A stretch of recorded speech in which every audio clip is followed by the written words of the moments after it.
पापी दशा बीच दशान्तर होस्, पापको मित्रै रहोस् कि अथवा यदि शत्रु भावको। द्वितीय रन्ध्र अनि द्वादश भावमा भए, केही छैन संशयति सब परलोकमा गए। मङ्गल रहोस् यदि मूल दशा भएर, लागोस् फेरि शनि अन्तरमा गएर। दीर्घायु नै यदि भए पनि मृत्यु जान्नु, अल्पायुको त बुझ संशय नै नमान्नु। पापी दशाको बीचमा अन्तर्दशा पनि पापकै। पाप दशा भन्नाले शनि, राहु, केतु, मङ्गल यस्ता ग्रहहरू चलेको बेलामा तिनै ग्रहहरू अन्तर्दशा, प्रत्यन्तरदशा, सूक्ष्मान्तरमा पनि चलिरहेका छन्। अब ती ग्रह चाहिँ मित्रका घरमा हुन् या अथवा शत्रुका घरमा, जहाँसुकैका हुन्, जहाँका स्वामी हुन्, त्यो मतलब भएन। तर ती ग्रह, जुन ग्रह पाप चलेको छ अन्तरमा पनि त्यही चल्दैछ त्रिभागी विंशतरीमा। अब त्यो ग्रह चाहिँ दोस्रो स्थान, रन्ध्र भनेको 8औं स्थान मृत्यु स्थान, अनि 12औं स्थान 2, 8 र 12औं स्थानमा छन् भने त्यही पाप ग्रह नै त्यही स्थानमा चलिरहेको बेलामा त्यस्तो समयमा चाहिँ के हुन्छ भन्दा संशय छैन, परलोकमा जानेवाला आयु घट्दछ। अब त्यस्तो अवस्था चलिरहेको बेलामा त्यहाँदेखि उताको समय बाँच्नलाई गाह्रो छ भन्ने कुरा बुझिन्छ।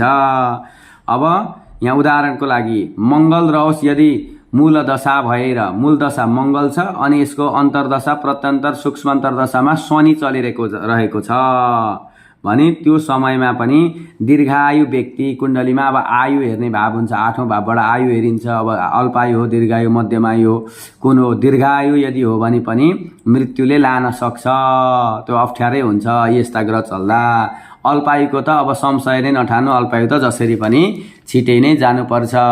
चिना हेर्दै जाँदाखेरि यी ग्रहहरू, पाप ग्रह चाहिँ चलेको छ कि छैन, पाप ग्रहको अन्तर्दशा कहाँ छ, अनि तिनीहरू दोस्रो, 8औं, 12औं भावमा छन् कि छैनन् भन्ने कुरा बिरामीहरूका चिना हेर्दाखेरि, अनि अब अलि रोगी कमजोरीका चिना हेर्दा, अनि अरूकै पनि हेर्दा के कस्तो रहेछ भनेर यो आयु जान्ने पनि, अनि यो ग्रह, पाप ग्रहको असर कहाँ कहाँ पर्दो रहेछ त। दोस्रो स्थान, 8औं स्थान र 12औं स्थानमा चाहिँ पाप ग्रहले राम्रो फलिफाप पनि गराउँछ। अब टाढा टाढा गएर गर्ने प्रगति, अचानक हुने कुरा पनि गराउँछ र यसले अन्य कुरामा, यस्ता कुरामा चाहिँ हानि पनि गराउँछ। यति नै ग्रह चलेको समय छ भने चाहिँ अप्ठ्यारो पनि हुन्छ भन्ने कुरा यो सूत्रले सिकाउँछ।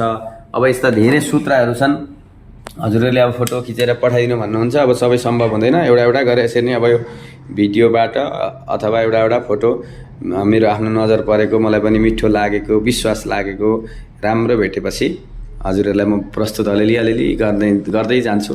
मैले त पसल आफ्नो अफिसमा पनि, भित्तामा पनि सबैतिर यसरी सूत्रहरू राखेको छु। आउनु हुनेलाई पनि यसो बसुन्जेली पर्खिन्जेली टाइम पास पनि हुन्छ। पुरै अब अहिले त पुरानो भइसक्यो, अफिस पनि धेरै भयो यहाँ सञ्चालन गरे। अब पूजापाठ पनि हुन्छ, फेरि रङ रोकन गर्ने, कलर गर्ने बेला भएको छ। सबै यो हवनहरू यहीँनिर गरेर धुवा लागे जस्तो भएको छ जताततै। जय होस्।